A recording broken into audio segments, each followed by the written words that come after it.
إن الحمد لله نحمده ونستعينه ونستغفره ونؤمن به ونتوكل عليه ونعوذ بالله من شرور أنفسنا ومن سيئات أعمالنا من يهده الله فلا مضل له ومن يضلله فلا هادي له ونشهد أن لا إله إلا الله وحده لا شريك له ونشهد أن سيدنا مولانا محمدا عبده ورسوله أرسله بالحق بشيرا ونذيرا صلى الله تعالى عليه وعلى آله وأصحابه وبارك وسلم تسليما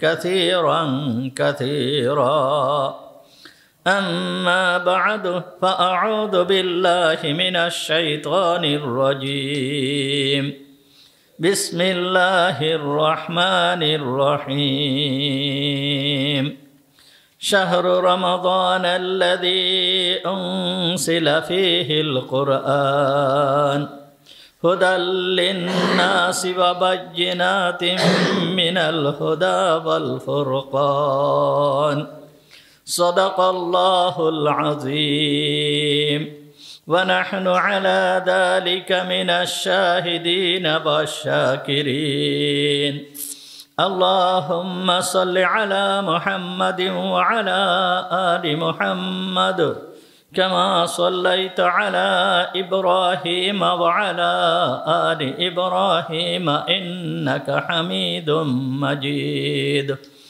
اللهم بارك على محمد وعلى آل محمد كما باركت على إبراهيم وعلى آل إبراهيم إنك حميد مجيد سبحانك لا علم لنا إلا ما علمتنا إنك أنت العليم الحكيم اللهم انفعنا بما علمتنا فعلمنا ما ينفعنا فعلمنا ما ينفعنا فعلمنا ما ينفعنا وزدنا علما رب اشرح لي صدري ويسر لي أمري واحلل عقدة من لساني يفقهوا قولي اللهم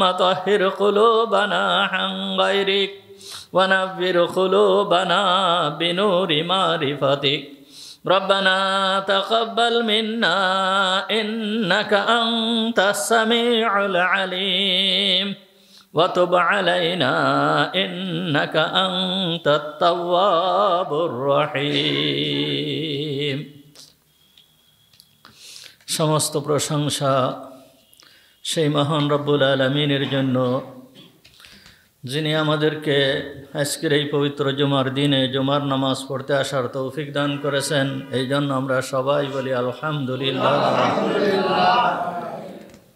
আলোচনা চলতেছিল পবিত্র রমজান সম্পর্কে। গত সপ্তাহে আলোচনা করা হয়েছিল রমজানের মর্যাদা, রমজানের গুরুত্ব বৃদ্ধি হয়েছে কোরআনুল কারীমের কারণে। কোরআনুল কারীমের সংস্পর্শে যেই জিনিস এসেছে তার মূল্য অনেক বৃদ্ধি হয়েছে, এই সম্পর্কে আলোচনা চলতেছিল। কোরআন এমনই এক গ্রন্থ, মহান রব্বুল আলামিনের কালাম। এই কালাম জিবরিল আমিন আলাইহিস সালামের মারফত মুহাম্মদুর রাসূলুল্লাহ সাল্লাল্লাহু আলাইহি ওয়াসাল্লামের কলবের উপরে মহান রব এই কোরআনুল কারীমকে অবতরণ করেন। কোরআনুল কারীম যখন অবতীর্ণ হয়েছে, মুহাম্মদুর রাসূলুল্লাহ সাল্লাল্লাহু আলাইহি ওয়াসাল্লাম এই কোরআনকে মুখস্থ করার জন্য উনি ব্যস্ত হয়ে পড়তেন। আল্লাহ তাআলা তখন বললেন, লা তুহাররিক বিহি লিসানাকা লিতাআজালা বিহি, তোমার জিহ্বাকে অত নাড়াচাড়া করা লাগবে না। লা তুহাররিক বিহি লিসানাক, তোমার জিহ্বাকে হরকত দেওয়ার প্রয়োজন নাই। কি জন্য? লিতাআজালা বিহ, এই জন্য যে তুমি কোরআনকে আত্মস্থ করবে, মুখস্থ করবে, এই জন্য তুমি জিহ্বাকে হরকত দিচ্ছ, এটাই তোমার প্রয়োজন নাই। কারণ ইন্না আলাইনা জামআহু ওয়া কুরআনা, আমার উপরে এর দায়িত্ব এই কোরআনকে তোমার অন্তরের ভিতরে রেখে দেওয়া এবং এই কোরআন পড়ানোর দায়িত্ব, এই কোরআনের পড়া এইটাও আমার দায়িত্ব। এরপরে যে ফাইদা করানাহু ফাত্তাবিহ কুরআনা, অতঃপর তুমি যখন কোরআন পড়লে তখন এই কোরআনের অনুসরণ তুমি করো। সুম্মা ইন্না আলাইনা বায়ানা, এরপর এই কোরআনের ব্যাখ্যা বিশ্লেষণ এটাও আমার দায়িত্ব। ব্যাখ্যা বিশ্লেষণ করা এটাও আমার দায়িত্ব। এই জন্য কোরআন যেই রকম সংরক্ষিত, ঠিক তেমনিভাবে কোরআনুল কারীমের ব্যাখ্যা হাদিস ও সেইভাবে সংরক্ষিত।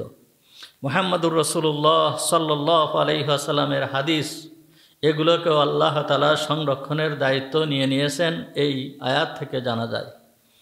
গত সপ্তাহে আলোচনা করা হয়েছিল যে একমাত্র গ্রন্থ, যেই গ্রন্থকে এত পরিমাণ তেলাওয়াত করা হয় যা অন্য কোনো কিছুকেই তেলাওয়াত করা হয় না। পূর্বে আল্লাহ তাআলা কোরআনুল কারীমের আগে আল্লাহ তাআলা 104খানা কিতাবের ভিতরের একটা বাদে আর যে 103খানা যে কিতাব, এই কিতাব আল্লাহ তাআলা অবতরণ করেছেন, কিন্তু এই কিতাবের কোনোটাই বিদ্যমান নাই, কোনোটাই অবশিষ্ট নাই, সব কিছুই বিকৃত হয়ে গিয়েছে। তো পূর্বের যুগের এই সমস্ত কিতাবগুলো বিকৃতি হয়ে যাওয়ার কারণ কী ছিল? এগুলো বিকৃত হলো কেন? বিকৃত হয়েছে এই জন্য যে পূর্বের যুগে একজন নবী যেতে না যেতে আর একজন নবীকে আল্লাহ তাআলা প্রেরণ করেছেন। আবার কোনো কোনো সময়ে দেখা যাচ্ছে যে একই এলাকায় একই সময়ে 2-3জন নবীও আল্লাহ তাআলা প্রেরণ করেছেন। সুতরাং যখন নতুন নবী প্রেরণ করেছেন, ওই নতুন নবীর কাছে আল্লাহ তাআলা নতুন যেই বিধান সেইগুলো আল্লাহ তাআলা অবতরণ করেছেন। এই জন্য ওই আসমানি কিতাব ওইগুলোকে সংরক্ষণ করার কোনো প্রয়োজন ছিল না। যেহেতু মুহাম্মদুর রাসূলুল্লাহ সাল্লাল্লাহু আলাইহি ওয়াসাল্লাম খাতামুন নাবিয়্যিন, কিয়ামত পর্যন্ত আর কোনো নবীকে আল্লাহ তাআলা প্রেরণ করবেন না, এই জন্য এইটাকে হেফাজত করার দায়িত্ব স্বয়ং রব্বুল আলামিন নিজেই নিয়েছেন। এই জন্য সমগ্র বিশ্বের ভিতরে, সমগ্র দুনিয়ার ভিতরে এই কুরআনুল কারীম সর্বপ্রথম আল্লাহ তাআলা বলতেছেন যে ফাইদা করানাহু ফাত্তাবি ইন্না আলাইনা জামাহু ওয়া কুরআনা, এইটা জমা করা অর্থাৎ সংরক্ষণ করা এবং পড়া এর দায়িত্ব সম্পূর্ণ আমার। তা এই কোরআন যেইভাবে পড়া হয় পৃথিবীর অন্য কোনো গ্রন্থ এইভাবে পড়া হয় না। গতদিন এই সম্পর্কে আলোচনা করা হচ্ছিল যে হযরতে ইমাম আবু হানিফা রাহমাতুল্লাহি আলাই উনি এক রাকাতের ভিতরে 1 খতম কোরআন শরীফ তেলাওয়াত করেছেন প্রতি রাতে। ওনার প্রতি রাতের নিয়ম ছিল যে উনি ওই নামাজে দাঁড়িয়ে যেতেন, নামাজে দাঁড়িয়ে যে ওইভাবেই কোরআনুল কারীম তেলাওয়াত করতে থাকতেন। রমজান মাসে প্রত্যেক রমজানে উনি 62 খতম কোরআন শরীফ খতম করতেন, 62 বার, দিনে একবার, রাতে একবার, আর তারাবির ভিতরে একবার। আবার দেখা যাচ্ছে যে অন্য সময়েও আরও পড়তেন। তা সাধারণত 62 খতম 63 খতম ওনার এক রমজানের ভিতরে হয়ে যেত। শুধুমাত্র ইমাম আবু হানিফা রাহমাতুল্লাহি আলাইহির নিয়ম যে এই রকম ছিল এই রকম নয়। অনেকে আমরা এই সমস্ত কথা বিশ্বাস করি না, বিশ্বাস করতে চাই না এবং এইগুলোকে আমরা আজগুবি গল্প মনে করি, কিন্তু আসলে প্রকৃতপক্ষে সঠিক কথা এটা, এর ভিতরে বিন্দু মাত্র কোনো সন্দেহ নাই। শুধুমাত্র ইমাম আবু হানিফা রাহমাতুল্লাহি আলাইহি নয়, বড় বড় আরও অনেক মনীষী এই রকম অতিবাহিত হয়েছে যে তারা এই পরিমাণ কোরআনুল কারীম তেলাওয়াত করতেন। ইমাম আবু হানিফা রাহমাতুল্লাহি আলাইহি 40 বছর পর্যন্ত এশার অজু দিয়ে ফজরের নামাজ আদায় করেছেন। শুধুমাত্র ইমাম আবু হানিফা যে এইরকম করেছেন এই রকম না, এই রকম আরও বহুত মনীষী গিয়েছে যারা এই রকম ইশার অজু দিয়ে ফজরের নামাজ আদায় করেছেন। এমন আল্লাহর বান্দারা অতিবাহিত হয়ে গিয়েছে যে রাত্রেবেলা ইশার নামাজের পর কুরআনুল কারীম তেলাওয়াত করার জন্য নামাজের নিয়ত করে দাঁড়িয়ে গিয়েছেন। যখন কুরআনুল কারীমের তেলাওয়াত করতেছেন, এক রাকাতের ভিতরে এক খতম কোরআন পড়া হয়ে গিয়েছে, আর এক রাকাতের ভিতরে আর এক খতম কোরআন পড়া হয়ে গিয়েছে। এরপরে আল্লাহর দরবারে দরখাস্ত করতেছেন, হে আল্লাহ, তুমি রাতকে এত ছোট করে দিয়েছো যে 2 বার খতম দিতে না দিতেই রাত শেষ হয়ে গেল। রাতকে যদি একটু বড় করে দিতে তাহলে কতই না ভালো হতো। বহুত মানুষ এই রকম অতিবাহিত হয়ে গেছে। ইমাম শাফি আলাইহির রহমার আমলও এরকম ছিল, প্রত্যেক দিন 1 খতম কোরআন শরীফ খতম করতেন। ইমাম মুহাম্মদ রহমাতুল্লাহি আলাইহির আমলও এইরকম ছিল, প্রত্যেক দিন 1 খতম কোরআন খতম করতেন। ইমাম বুখারী রহমাতুল্লাহি আলাইহির আমল এইরকম ছিল। এইরকম বহুত লোক আছে যাদের আমল এরকম ছিল, প্রতিদিন 1 খতম কোরআন খতম করতেন, একবার খতম করতেন। বুখারী শরীফের রাবি অর্থাৎ বুখারী শরীফের বর্ণনাকারী যেই সমস্ত বর্ণনাকারীরা আছে তাদের ভিতরের একজন আছে আবু বকর বিন ইয়াস রহমাতুল্লাহি আলাইহি। ইনার যখন মৃত্যুর সময় নিকটবর্তী হয়ে গিয়েছে, তখন ইনার বোন ক্রন্দন করতেছে, বলতেছে যে তুমি কাঁদতেছো কেন, তুমি কি জন্য ক্রন্দন করতেছো? তখন বলতেছে যে আপনার জন্য আমি ক্রন্দন করতেছি। তখন উনি বলতেছেন যে তুমি কি জন্য, আমার জন্য তুমি ক্রন্দন করতেছো কেন? তুমি তোমার নিজের জন্য ক্রন্দন করো, আমার জন্য তোমার ক্রন্দন করা লাগবে না, আমার জন্য তোমার কান্না করা লাগবে না, তুমি তোমার নিজের জন্য ক্রন্দন করো। তোমার ওই ব্যক্তি সম্পর্কে কি ধারণা যেই ব্যক্তি এই ঘরের কোনায় বসে 18,000 বার কোরআন শরীফ খতম করেছে? এই ঘরের কোনায় বসে 18,000 বার কোরআন শরীফ খতম করেছে, ওই ব্যক্তি সম্পর্কে তোমার কি ধারণা?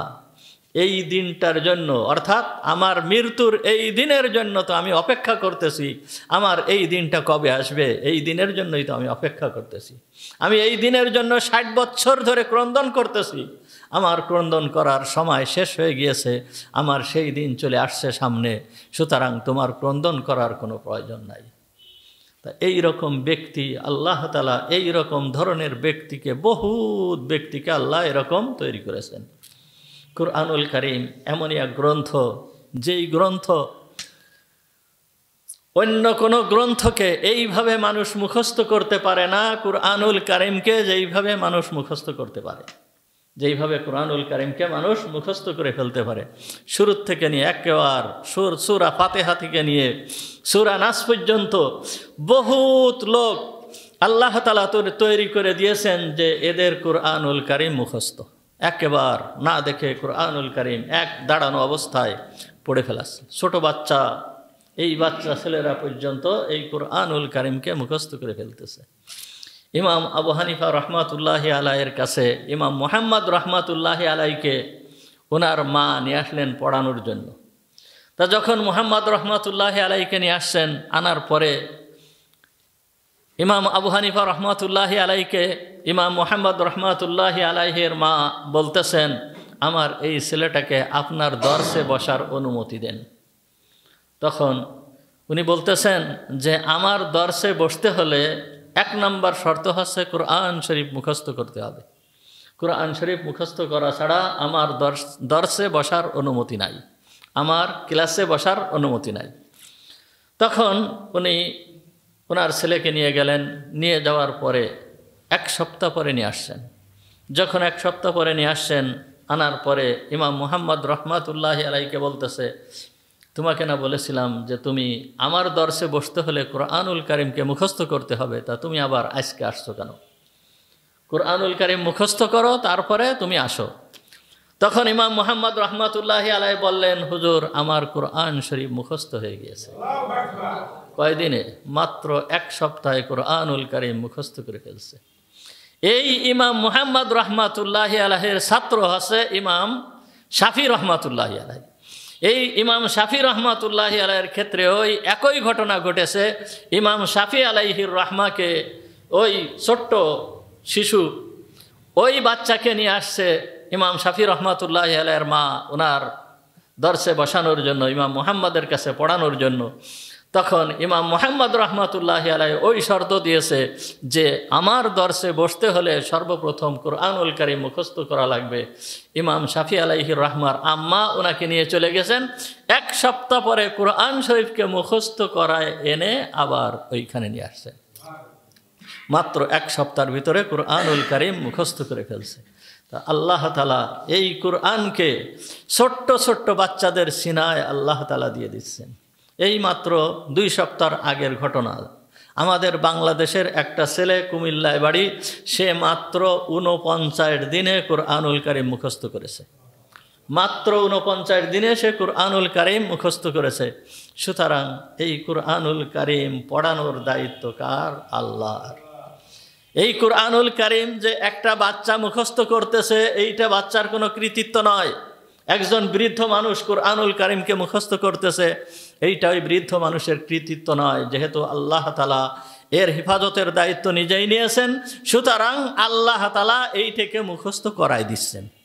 তাছাড়া এইভাবে একটা গ্রন্থ, এই রকম একটা গ্রন্থ, কুরআনুল কারীমের মতন একটা গ্রন্থকে এইভাবে পৃথিবীর ইতিহাসে আজ পর্যন্ত এই রকম ধরনের গ্রন্থ কেউ একেবারে হুবহু একটা নুক্তা, একটা টানটন এদিক ওদিক হবে না, এইভাবে আজ পর্যন্ত কেউ মুখস্থ করে দেখাতে পারে নাই এবং পারবেও না এত অল্প সময়ের ভিতরে। এটা আল্লাহ তাআলা এর দায়িত্ব নিয়েছেন। শুধু তেলাওয়াতের দায়িত্ব না, আল্লাহ তাআলা এটাকে সংরক্ষণও করেছেন। পৃথিবীর ভিতরে কোনো গ্রন্থ, পৃথিবীর ভিতরে আসমানি কিতাব, আগে যে বড় বড় কিতাব অবতীর্ণ হয়েছে, এই সমস্ত কিতাব, এই কিতাবগুলো এখন পর্যন্ত পৃথিবীতে সংরক্ষিত নাই। পৃথিবীতে এই কোরআন এখন ওই কিতাবগুলো এখন সংরক্ষিত নাই। কিন্তু এই কুরআনুল কারীম সেই 1400 বছর আগে অবতীর্ণ হয়েছে, এখনো পর্যন্ত এইটা সংরক্ষিত আছে পৃথিবীর বুকে। দেখেন, বর্তমান উনি এখনো পর্যন্ত জীবিত আছেন, পীর জুলফিকার আলী নকশবন্দি দামাত বারাকাতুহুম, পাকিস্তানের বিশিষ্ট আলেমে দ্বীন। উনি পীর এবং বড় আলেম, বিখ্যাত আলেম। এবং উনি শুধু আলেম নয়, উনি একজন জেনারেল ইঞ্জিনিয়ার, বহুত উচ্চ পর্যায়ের একজন ইঞ্জিনিয়ার। উনি যখন স্কুলে পড়েছেন, কলেজে পড়েছেন, পাশাপাশি উনি প্রাইভেটভাবে মাদ্রাসায়ও পড়ে নিয়েছেন। এইভাবে উনি দ্বীনি শিক্ষা সম্পন্ন করেছেন। করার পরে আল্লাহ তাআলা ওনার দ্বারা বহুত খেদমত নিচ্ছেন, সারা বিশ্ব এই দ্বীনের জন্য সফর করতেছেন। বহুত বড় শিক্ষিত লোক। এই ভদ্রলোক আমার ভাইয়ের বাসায় ঢাকায় উনি আসছেন। উনি আসছিলেন, তা ও বলল যে ওনার জন্য, হুজুরের জন্য আমি বহুত প্রকার খাবারের ব্যবস্থা করেছিলাম, বহুত আইটেমের খাবারের ব্যবস্থা করেছিলাম। কিন্তু ওর ভিতরের থেকে উনি একটাই খাবারকে পছন্দ করেছিলেন, সেটা ছিল রূপচাঁদা। 1 কেজি পরিমাণের একটা রূপচাঁদা, ওই রূপচাঁদাটাকে সম্পূর্ণ ফ্রাই করে, অর্থাৎ ভেজে দিয়েছিল। আর উনি ওইটাকে খুব পছন্দ করেছিলেন। ওই সব খাবারের ভিতরে থেকে ওই একটা খাবারই উনি খেয়েছিলেন। বহুত বড় আলেম। ওনার সফর হয়েছিল, উনি সারা বিশ্বব্যাপী সফর করেন। তা কয়েক বছর আগে উনি সফর করতেছিলেন, আমেরিকায় সফর করতেছিলেন। ওই সময় আমেরিকার এই নাসার পক্ষ থেকে, আমেরিকার মহাকাশ যেই সংস্থা, এর পক্ষ থেকে একটা কনফারেন্স হয়েছিল। বিভিন্ন ধর্মীয় লোকেদেরকে ওইখানে, বিভিন্ন ধর্মের লোকেদেরকে ওইখানে দাওয়াত দিয়েছিল। প্রত্যেকে তার ধর্মের উপরে কিছু আলোচনা করবে। ওইখানে সর্বপ্রথম যে আলোচনারই হয়েছিল, তা প্রত্যেকের তার ধর্মীয় গ্রন্থ থেকে কিছু আলোচনা করবে। তা যেহেতু এই পীর জুলফিকার আলী নকশবন্দি, ইনি ওই সময়ে আমেরিকা সফর করতেছিলেন, মুসলমান হিসাবে ওনার দাওয়াত পড়ল। তো উনি এইখানে উপস্থিত হলেন। উনি নিজেই বলতেছেন যে উনি উপস্থিত হলেন। যখন উপস্থিত হয়েছেন, উপস্থিত হওয়ার পরে ওইখানে ডাকা হলো সর্বপ্রথম ইহুদিদের যেই বড় আলেম, তাকে ডাকা হলো যে তোমাদের যে ধর্মীয় গ্রন্থ আছে, এই ধর্মীয় গ্রন্থ থেকে তুমি কিছু আলোচনা করে শোনাও। তো ওই ইহুদিদের বড় আলেম উনি দাঁড়ালেন, দাঁড়িয়ে উনি বক্তৃতা করা শুরু করলেন, আলোচনা করা শুরু করলেন।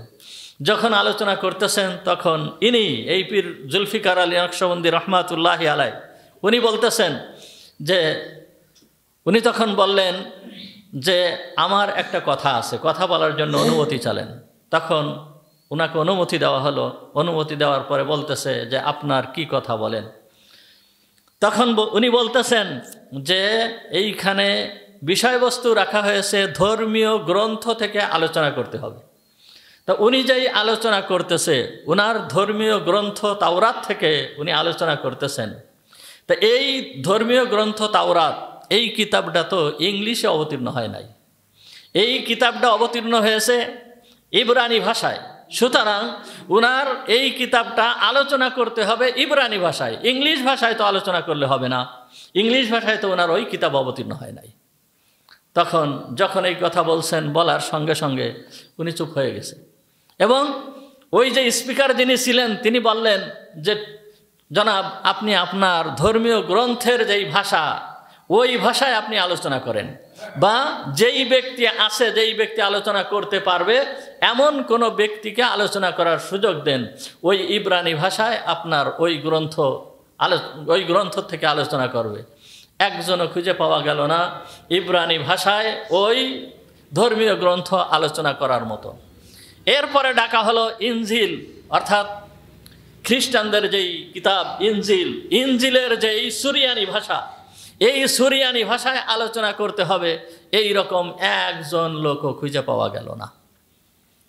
তাহলে প্রধান যে দুইটা কিতাব এখন বর্তমান বিশ্ব দাবি করতেছে যে তাদের আসমানি কিতাব এখনো পর্যন্ত বিদ্যমান আছে, তাদের এই কিতাবের অবস্থা দেখেন যে সেই কিতাব যেই ভাষায় অবতীর্ণ হয়েছিল এই ভাষায় ওই কিতাব নাই, এই অনুবাদ হয়ে বিভিন্ন ধরনের বিকৃত হয়ে এর কোনো অস্তিত্ব নাই। তখন উনাকে বলা হলো, পীর জুলফিকার আলী নকশবন্দি উনাকে বলা হলো যে জনাব আপনি কি আপনার গ্রন্থ যেই ভাষায় অবতীর্ণ হয়েছে ওই ভাষায় কি আপনি আপনার গ্রন্থ থেকে আলোচনা করতে পারবেন? তখন উনি বললেন যে হ্যাঁ অবশ্যই পারবো।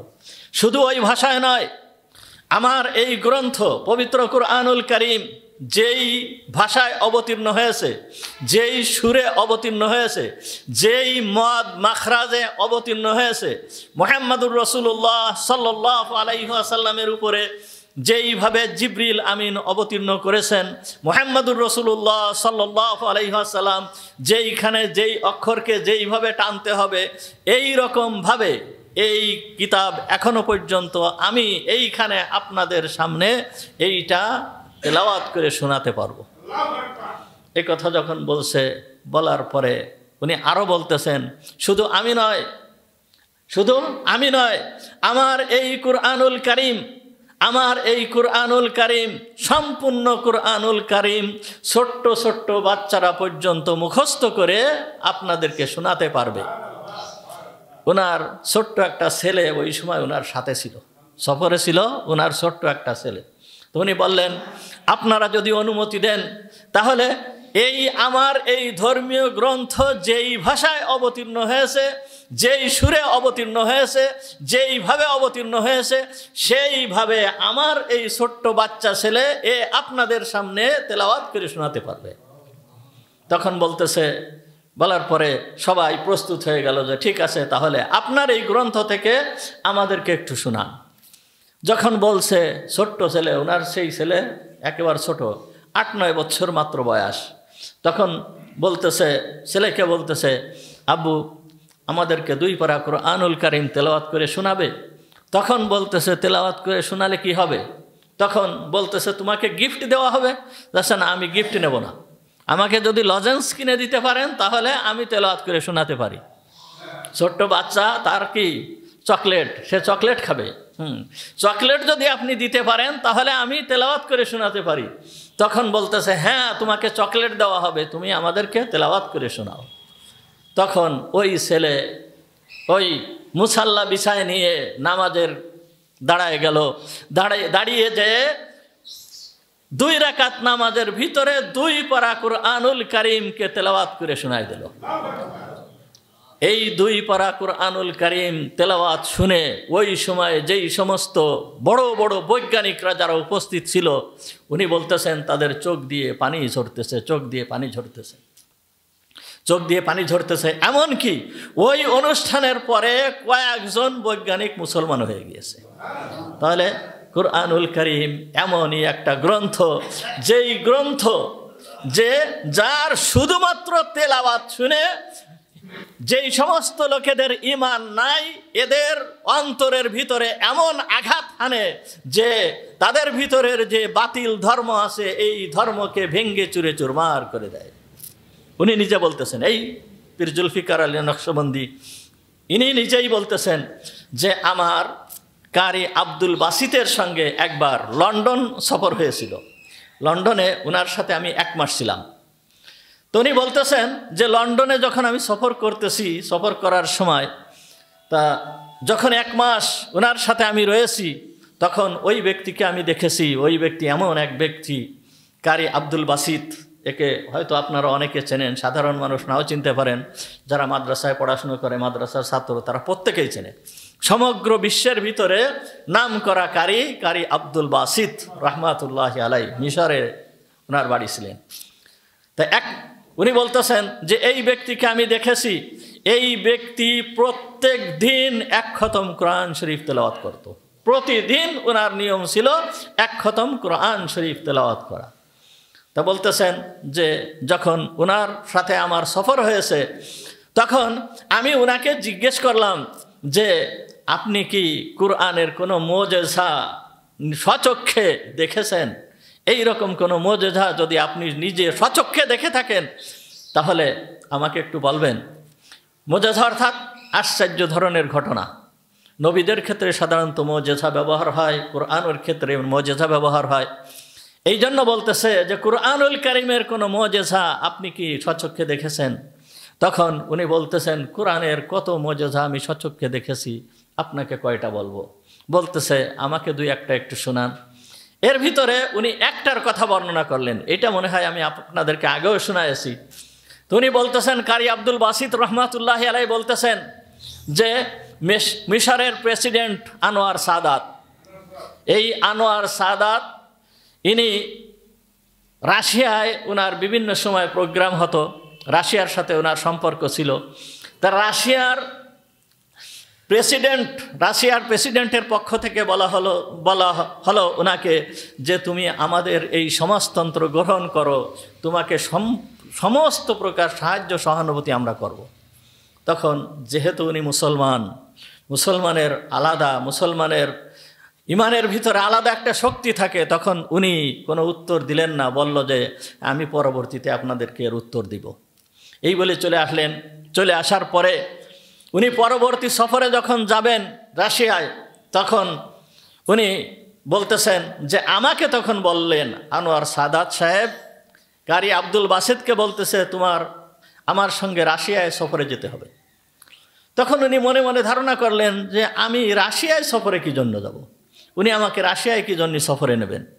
আমাকে যদি সফরে নেয় আমার কাজ হচ্ছে কুরআন নিয়ে পড়ে থাকা, কুরআনের তেলাওয়াত করা, এইটাই হচ্ছে আমার কাজ। আমাকে যদি নিতে হয় কোনো মুসলিম দেশে নিয়ে যাবে, সেখানে আমি কিছু কুরআনের তেলাওয়াত করে শোনাবো, এই জন্য আমাকে মুসলিম দেশে নিয়ে যাবে। উনি নিজেই মুখ দিয়ে বলতেছেন আমাকে নিয়ে যাবে, ওই দিকে নিয়ে যাবে, পূর্ব দিকে, পাকিস্তান নিয়ে যাক বা ভারতে নিয়ে যাক বা বাংলাদেশে নিয়ে যাক, এই রকম ধরনের দেশে নিয়ে যাক, কিন্তু ওইখানে আমাকে নিয়ে যাবে কেন? উনি বুঝতেছেন না। তারপরেও উনি বললেন যে আমি সফরের জন্য প্রস্তুত হয়ে গেলাম। তা যখন সফরের জন্য প্রস্তুত হয়ে গিয়েছি, প্রস্তুত হয়ে উনি রওনা হয়ে গিয়েছেন, রাশিয়ায় পৌঁছায় গিয়েছি।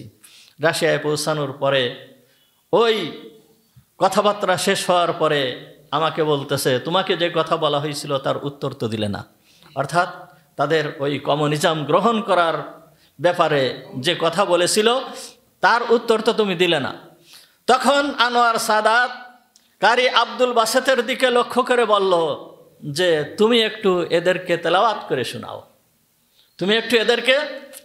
করে শোনাও, তখন কারি আব্দুল বাসিত রহমাতুল্লাহি আলাইহি উনি বলতেছেন যে এই সর্বপ্রথম কোনো বিধর্মীদের ভিতরে আমার কুরআনুল কারিমের তেলাওয়াত এই সর্বপ্রথম। আমি কোনো বিধর্মীদের ভিতরে এর আগে কোনো দিন তেলাওয়াত করিনি। বুঝে উঠতে পারতেছি না আমি কি তেলাওয়াত করব, কি কোথা থেকে কি তেলাওয়াত করব।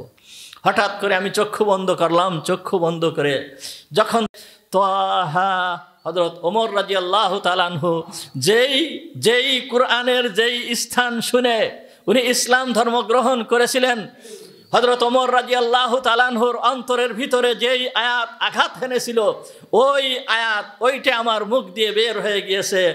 সূরা তাহার প্রথম থেকে আমি পড়া শুরু করলাম। তাহা মা আনসালনা আলাইকাল কুরআনা লিতাশকা ইল্লা তাযকিরাতাল লিমান ইয়াখশা তানসিলাম মিম্মান খালাকাস সামাওয়াতি ওয়াল। এইভাবে মোটামুটি এইভাবে শুরু করে নিয়ে আমি এক রুকু পর্যন্ত তেলাওয়াত করলাম। এক রুকু পর্যন্ত যখন আমি তেলাওয়াত শুরু করেছি, উনি বলতেছেন যখন আমি তেলাওয়াত শুরু করেছি সমগ্র হল একেবারে নীরব। প্রত্যেকটা লোকের চোখ দিয়ে পানি ঝরতেছে, প্রতিটা লোকের চোখ দিয়ে পানি ঝরতেছে। যখন আমার তেলাওয়াত শেষ হয়েছে তখন আনোয়ার সাদাত সাহেব উনি জিজ্ঞেস করলেন, এখানে তো কুরআনুল কারীম আমাদের ধর্মীয় গ্রন্থ থেকে একটু তেলাওয়াত করা হয়েছে, এর কোনো অনুবাদ করা হয় নাই, আপনাদেরকে এর অর্থ বলা হয় নাই, তা আপনাদের এই অবস্থা কেন? প্রত্যেকের লোক চোখ দিয়ে পানি ঝরতেছে কেন? তখন তারা উত্তর দিয়েছিল যে কি জন্য আমাদের চোখ দিয়ে পানি ঝরতেছে এইটা আমরা জানি না, কিন্তু যখনই তেলাওয়াত শুরু হয়েছে আমাদের অন্তর ভেঙে চুরে চুরমার হয়ে গিয়েছে। ওই জায়গায় বহুত লোক, ওই বড় বড় উচ্চ পর্যায়ের ব্যক্তিদের ভিতরে বহুত লোক ওইখানে ইসলাম গ্রহণ করে ফেলেছিল। এইটা হচ্ছে কুরআনুল কারীমের মুজিজা, এইটা হচ্ছে কুরআনুল কারীমের মুজিজা। এইরকম মুজিজা কুরআনুল কারীমের। তা আল্লাহ তাআলা এই কুরআনুল কারীম দিয়ে, এই কুরআনুল কারীম কিয়ামত পর্যন্ত সংরক্ষণ করবেন, কিয়ামত পর্যন্ত সংরক্ষণ করবেন। এই এমন একটা গ্রন্থ যেই গ্রন্থ মানুষের অন্তরের ভিতরে আঘাত হানে। শুধুমাত্র অন্তর নয়, সমস্ত বাতিলের মোকাবেলায় কুরআনুল কারীম যথেষ্ট, কুরআনুল কারীম যথেষ্ট। একজন ব্যক্তি আমাদের এই ভারতবর্ষের, অন্য জায়গার নয়, এই পীর জুলফিকার আলী রহমাতুল্লাহ, এই পীর জুলফিকার আলী দামাত বারাকাতুহু, উনি তো বেঁচে আছেন এখনো। ইনিও আমাদের পাকিস্তানের একজন বিখ্যাত বড় ব্যক্তি, তানার ঘটনা শোনানো হলো। এই আমাদের এই ভারতবর্ষের বিশিষ্ট একজন ব্যক্তি ছিলেন, দিল্লিতে ছিল, দিল্লির জামে মসজিদের খতিব ছিলেন। ওনার নাম ছিল আতাউল্লাহ শাহ বুখারী, আতাউল্লাহ শাহ বুখারী রহমাতুল্লাহি আলাই। বিশেষ ব্যক্তি ছিলেন ইনি, কাদিয়ানীদের বিরুদ্ধে বড় সোচ্চার ছিলেন। ইনি এমনই একজন ব্যক্তি ছিলেন, দেখবেন ছবিতে ওনার ছবি আছে বিভিন্ন জায়গায় বা ভিডিও দু একটা পাওয়া যায়। ওনাকে দেখা যায় যে ওনার মাথায় টুপি নেই, উনি কোনো সময় মাথায় টুপি পরতেন না, মাথা খালি রাখতেন। উনি মনে করতেন যে টুপি হচ্ছে ইজ্জতের জন্য, ইজ্জতের নিদর্শন হচ্ছে টুপি। মাথায় টুপি দেওয়া মানে এইটা একটা ইজ্জতের নিদর্শন, সম্মানের নিদর্শন। আমি ইংরেজদের গোলামি করতেছি, ইংরেজরা এই দেশ শাসন করতেছে, আর আমার ইজ্জত কোথায়? সুতরাং যতদিন পর্যন্ত ইংরেজরা এই দেশ থেকে বিতাড়িত না হবে, তাদেরকে বিতাড়িত করতে না পারবো, ততদিন পর্যন্ত আমি মাথায় টুপি পরিধান করব না। এই জন্য উনি টুপি পরিধান করতেন না। এই জন্য আগে আমার প্রশ্ন ছিল যে উনি এত বড় একজন আলেম কিন্তু মাথায় টুপি নেই কেন? জুমার খুতবা দিচ্ছেন, ওনার নাম করা খুতবা, দিল্লির জামে মসজিদের যে খুতবা, নাম করা খুতবা, খুতবা দিচ্ছেন আর ওনার মাথায় টুপি নেই। কত বড় ব্যক্তিত্ব! ইনার একবার প্রোগ্রাম হলো আলিগড় বিশ্ববিদ্যালয়ে, আলিগড় বিশ্ববিদ্যালয়ে একটা কনফারেন্স, এই কনফারেন্সে ওনার একটা প্রোগ্রাম হলো, ওই কনফারেন্সে উনি উপস্থিত হয়েছেন। যেহেতু ওনার বিপক্ষের লোক ছিল বহুত, ওইখানে ওনার বিপক্ষের লোক ছিল বহুত, যখন উনি ওইখানে গিয়েছেন, যাওয়ার সঙ্গে সঙ্গে বিপক্ষের লোকেরা ওনার দিকে পাথর নিক্ষেপ করা শুরু করছে, পাথর নিক্ষেপ করা শুরু করছে। যখন পাথর নিক্ষেপ করছে, পাথর নিক্ষেপ করতেছে, আর উনি চক্ষু বন্ধ করে নিচের দিকে এইভাবে বসে আছেন, চক্ষু বন্ধ করে নিচের দিকে তাকে এইভাবে বসে আছেন। এইভাবে পাথর নিক্ষেপ চলতেছে, পাথর চলতেছে। এর ভিতরে একটা পাথরও ওনার গায়ে লাগে নাই, যে পাথর নিক্ষেপ করা হয়েছে একটা পাথরও ওনার গায়ে লাগে নাই, কেমন যেন পাথর এসে এসে চলে যাচ্ছে। এইটা এই সমস্ত বুজুর্গদের কারামতি। আর প্রত্যেকের যে এইরকম হতে হবে, পাথর লাগবে না এরকমও না। বহুত আলেম উলামাদেরকে ভারতবর্ষে এই ইংরেজরা শহীদ করে দিয়েছে, বহুত শহীদ করে দিয়েছে। তাদের ক্ষেত্রে তো এইরকম নিদর্শন হয় নাই। এটা আল্লাহর পক্ষ থেকে আসে, যার ক্ষেত্রে আসে এইটা কোনো ব্যক্তির হাতে থাকে না, এইটা হচ্ছে সম্পূর্ণ কার হাতে? আল্লাহর হাতে। যাই হোক, একটা পাথরও গায়ে লাগে নাই। এরপরে যখন এই অবস্থা হয়েছে, এরপরে ওনাকে বলা হলো যে হুজুর আপনি বক্তৃতা শুরু করেন, আপনি আলোচনা শুরু করেন। এখন পাথর তো ওনার গায়ে লাগে নাই, তারা আর কি করবে? উনি আলোচনা শুরু করলেন। যখন আলোচনা শুরু করছেন, আলোচনা হয়ে গেল। আলোচনা হয়ে যাওয়ার পরে ওনার কাছে জিজ্ঞেস করা হলো, হুজুর এই যে পাথর মারা হলো, আপনার গায়ে পাথর মারা হলো, আপনি চক্ষু বন্ধ করে রাখলেন কেন? চক্ষু বন্ধ করে নিচের দিকে তাকিয়েছিলেন কেন?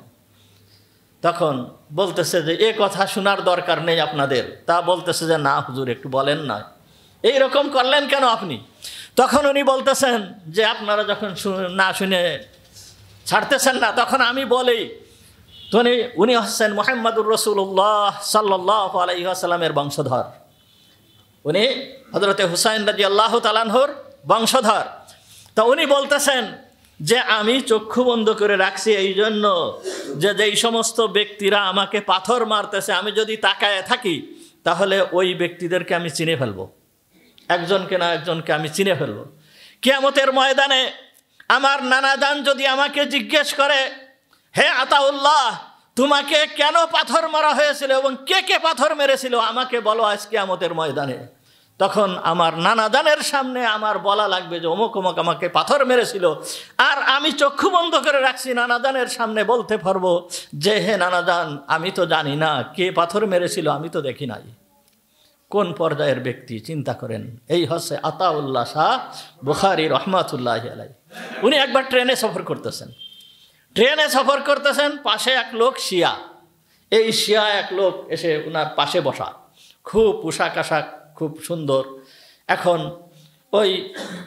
ওই রকম দেখে উনি ওই পাশের ওই লোকটাকে জিজ্ঞেস করতেছেন যে তোমার নাম কি?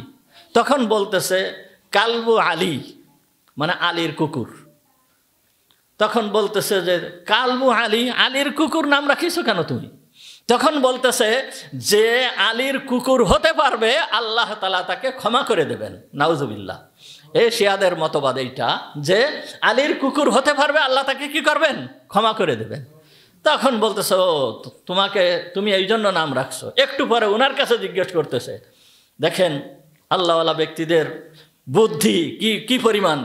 বলতেছে তোমার নাম কি? তখন বলতেছে আমার নাম খিনজিরুল্লাহ, অর্থাৎ আল্লাহর শুকর। কি খিনজির মানে শুকর? হুররিমাত আলাইকুমুল মাইতাতু ওয়াদ-দামু ওয়া লাহমুল খিনজির। আল্লাহ তাআলা কুরআনুল কারীমের ভিতরে বলতেছে তোমাদের উপরে মুর্দা জিনিস এবং শুকরের গোশত, রক্ত, মুর্দা জিনিস এবং শুকরের গোশতকে হারাম করা হয়েছে, লাহমুল খিনজির। তো উনি বলতেছে আমার নাম খিনজিরুল্লাহ। তখন বলতেছে তোমার নাম তুমি খিনজিরুল্লাহ রাখছো? তখন উনি বলতেছে আলীর কুকুরকে যদি আল্লাহ তাআলা ক্ষমা করতে পারেন তাহলে নিজের শুকরকে কি ক্ষমা করবেন না? কে আলীর কুকুরকে যিনি ক্ষমা করতে পারেন তাহলে নিজের শুকর যে তাকে ক্ষমা করতে পারবেন না? এই জন্য আমি এই নাম রাখছি। এইরকম ধরনের ব্যক্তি আতাউল্লাহ শাহ বুখারী রহমাতুল্লাহি আলাইহি। উনি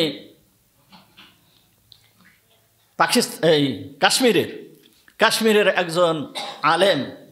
উনি বলতেছেন কাশ্মীরের একজন আলেম উনি বলতেছেন যে আতাউল্লাহ শাহ বুখারী রহমাতুল্লাহি আলাইহি একবার আমার বাড়িতে মেহমান হয়ে আসলো। কাশ্মীর উনি মেহমান হয়ে গিয়েছেন। উনাকে পাওয়ার সঙ্গে সঙ্গে উনি তো খুব খুশি হয়েছেন। উনার খাবার দাবারের ব্যবস্থা করছেন, উনার থাকার ব্যবস্থা করছেন। এরপরে উনার যেই রুমের ব্যবস্থা করছেন থাকার জন্য, সেই রুমে পানি রেখে এবং মুসাল্লা রেখে উনি নিজের রুমে যে শুয়ে পড়ছেন।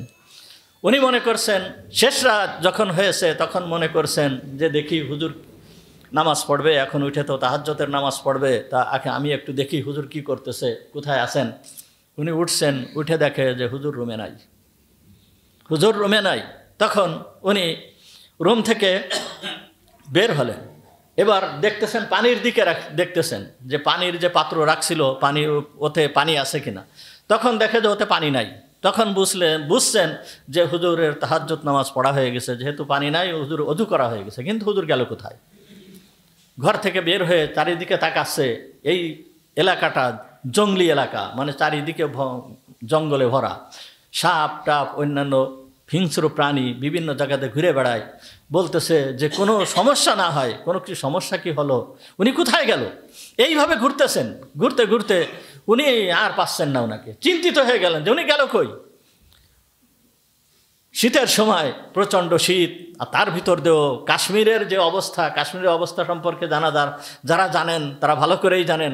আমাদের এখানে প্রচণ্ড গরম আর ওইখানে শীত, এইরকম অবস্থা। এই শীতের সময় বাতাস বইতেছে, এই অবস্থায় হুজুর গেল কই। বাইরে দিয়ে ঘুরতে ঘুরতে ঘুরতে ঘুরতে হঠাৎ করে ওনার কানে শব্দ আসলো, কোরআন তেলাওয়াতের আওয়াজ কোথার থেকে ভেসে আসতেছে।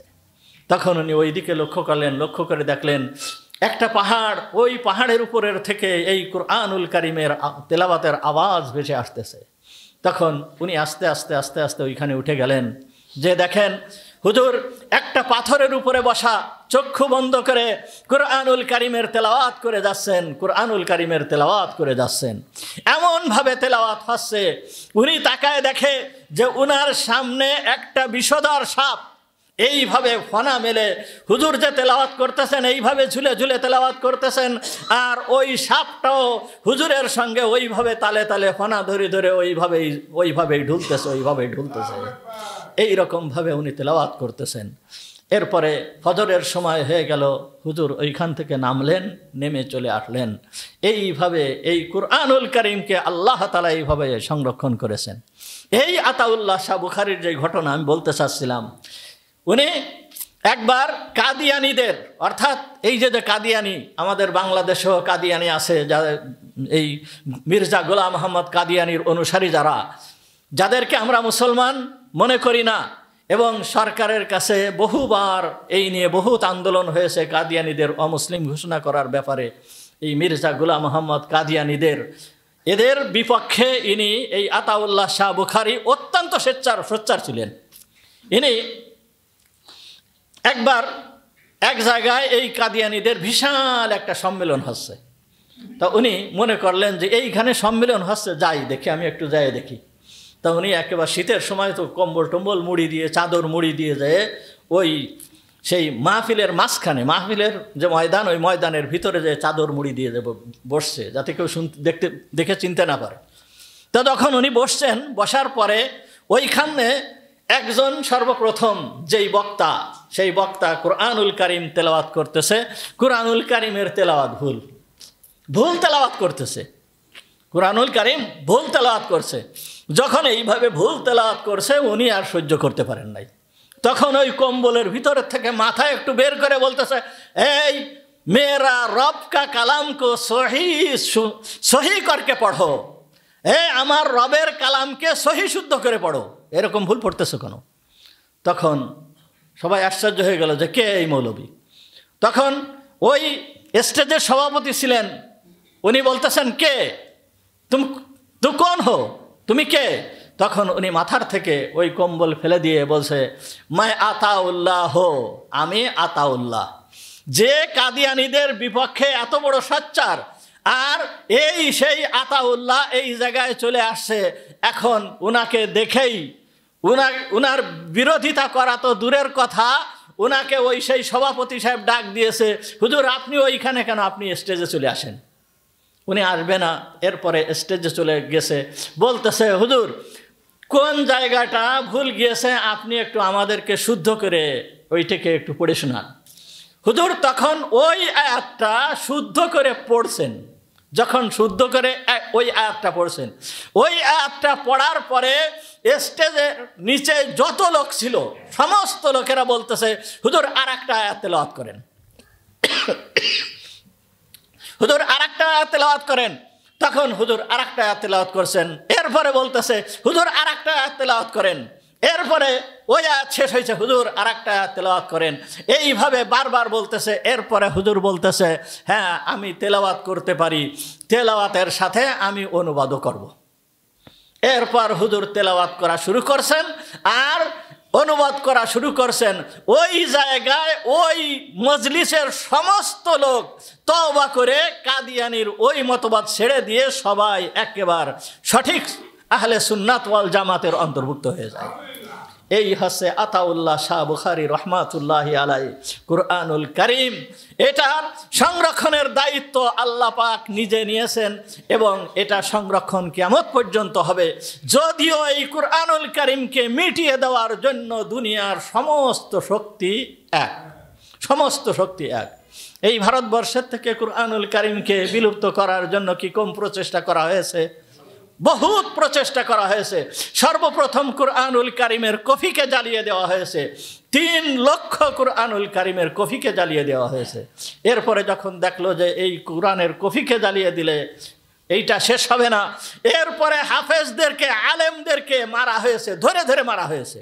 এমনভাবে মারা হয়েছে যে বড় কড়াইয়ের ভিতরে, এই কড়াইতে তেল গরম করে এই গরম ফুটান্ত তেলের ভিতরে আলেমদেরকে ছেড়ে দেওয়া হয়েছে। রাস্তার ভিতরে গাছে ঝুলায়ে ঝুলায়ে ফাঁসিতে ঝুলায়ে দেওয়া হয়েছে। এরপরে গরুর চামড়া, মহিষের চামড়া, উটের চামড়ার ভিতরে হাফেজদেরকে আলেমদেরকে দিয়ে এই চামড়া সেলাই করে রাখা হয়েছে। এইভাবে নির্যাতন করে করে সমস্ত আলেমদেরকে, হাফেজদেরকে মারা হয়েছে। কোনো ডাক্তারকে মারা হয় নাই, কোনো ইঞ্জিনিয়ারকে মারা হয় নাই, কোনো ব্যবসায়ীকে মারা হয় নাই, কোনো বুদ্ধিজীবীকে মারা হয় নাই। মুসলমান ছিল তারা, কিন্তু তাদেরকে মারা হয় নাই। তাদের সঙ্গে ভালো ব্যবহার করা হয়েছে, বরঞ্চ এই কুরআন ওয়ালাদের সঙ্গে এই রকম ধরনের আচরণ করা হয়েছে। কিসের জন্য? কুরআনুল কারীমকে বিলুপ্ত করার জন্য। ভারতবর্ষ থেকে কুরআনুল কারীমকে বিলুপ্ত করার জন্য এই প্ল্যান তারা হাতে নিয়েছিল। কিন্তু কুরআনুল কারীম কি বিলুপ্ত হয়েছে? কুরআনুল কারীম বিলুপ্ত হয় না। দেখেন, কুরআনুল কারীম বিলুপ্ত হওয়া তো দূরের কথা, ভারতের কথা, পাকিস্তানের কথা বাদ, যেই ইংরেজদের ভিতরে থেকে কাসেম নানতুবি রহমাতুল্লাহি আলাইহি দেওবান, দারুল উলুম দেওবান মাদ্রাসা প্রতিষ্ঠিত করেছেন। এই দারুল উলুম দেওবান মাদ্রাসা থেকে এই সারা বিশ্বের বুকে কুরআনুল কারীমের হাফেজ আলেম ছড়াই গিয়েছে। আজ আমাদের বাংলাদেশের ভিতরে মুহাম্মাদুল্লাহ হাফেজি হুজুর, সদর সাহেব হুজুর, শামসুল হক ফরিদপুরি সদর সাহেব হুজুর রহমাতুল্লাহি আলাইহি, ইনারা ওই দারুল উলুম দেওবান থেকে পড়াশুনো করে এই কুরআনুল কারীমকে আমাদের বাংলাদেশে নিয়ে আসেন। এর আগেও বাংলাদেশে আলেমরা ছিল। আজ দেখেন, আমাদের এই বাংলাদেশের বুকে আজ এই সারা বাংলাদেশ সমগ্র বিশ্বের বুকে 1 নাম্বার হাফেজদের ক্ষেত্রে। সারা বিশ্বের বুকে এই বাংলাদেশ 1 নাম্বার। প্রত্যেক বছর, একেবারে প্রতিটা বছর এই আন্তর্জাতিক কুরআনুল কারীম প্রতিযোগিতায় বাংলাদেশের হাফেজরাই 1 নাম্বার, 2 নাম্বার, 3 নাম্বার স্থান গ্রহণ করতেছে সমগ্র বিশ্বের বুকে।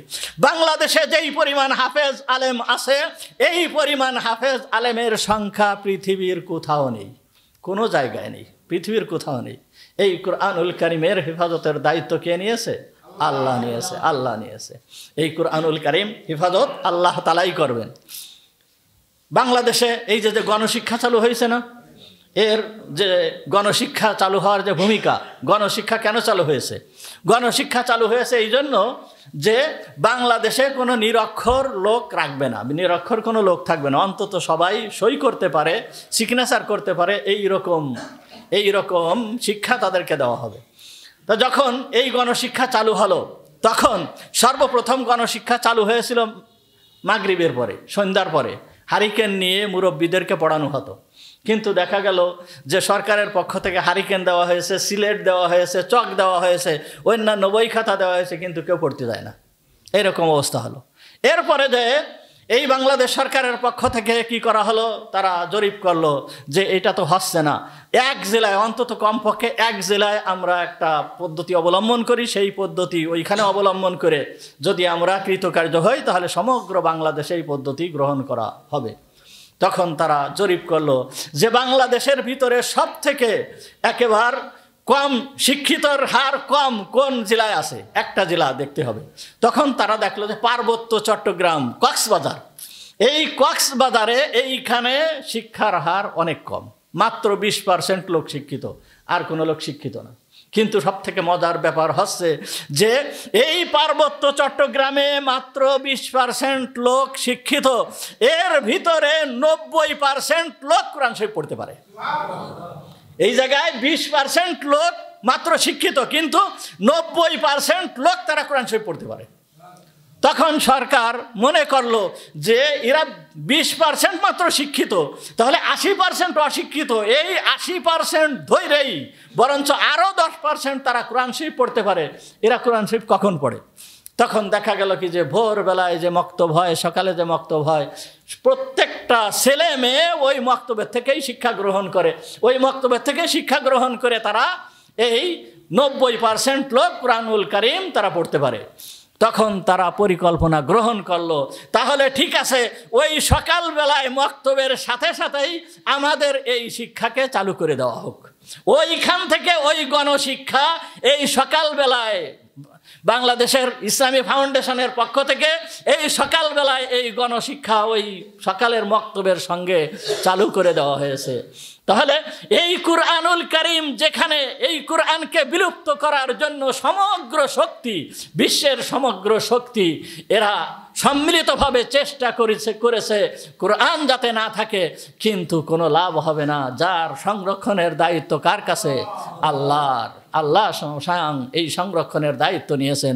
সুতরাং এই কুরআনুল কারীম আমরা পেয়েছি, আমাদের এই কুরআনুল কারীমের সঙ্গে আমাদের আচরণ কেমন হওয়া উচিত আপনার আমার একটু চিন্তা করতে হবে যে আল্লাহ তাআলা আমাদেরকে কত বড় ভাগ্যবান বানিয়েছেন যে আমাদেরকে কুরআনওয়ালা বানিয়েছেন, আমাদেরকে মুহাম্মদুর রাসূলুল্লাহ সাল্লাল্লাহু আলাইহি ওয়াসাল্লামের উম্মত বানিয়েছেন, আমাদেরকে সর্বশ্রেষ্ঠ নবীর উম্মত হিসাবে আমাদেরকে নির্বাচন করেছেন।